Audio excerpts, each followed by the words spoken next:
Hey guys, Lytham from Blackpool Honda here, and today I'm going to give you a quick video walk around of this premium crystal sunlight white Jazz Crosstar. Of course, with this vehicle being one of our pre-registered models, our manager did decide to wrap the roof in a flip colour, just to be something different, as obviously you cannot get the two-tone vehicles anymore. With it being the Crosstar, it does have the reverse camera and 4 rear parking sensors. We've got plenty of room in the boot with 60-40 split flat folding rear seats. Of course, moving around, showing you the rear alloy just there. We've also got the cloth grey seats with Isofix mounting points, electric and auto rear windows.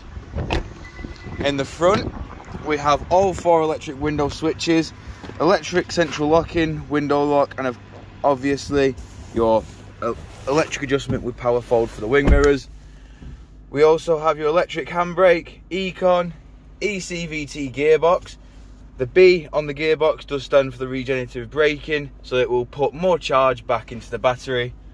We have your dual climate control with 2 front heated seats. We've got DAB, Bluetooth, FM, Bluetooth hands-free and satellite navigation, and your personal assistant with Apple CarPlay and Android Auto. We have all your audio selection here, just here. These control your audio, the volume, station select, onboard computer, voice assistant, speed limiter and cruise control is controlled there. Of course, we also have your automatic headlights and windscreen wipers. And while we're here, I'll just quickly show you this car has only done 6 miles, so it will come with only delivery mileage on this vehicle. Showing you the lash mating alloy now. Of course, if you require any further information on this vehicle, don't hesitate to get in touch with our dealership, and one of our sales team will provide you with a personalised video. Thank you for your time, and we hope to hear from you soon here at Blackpool Honda.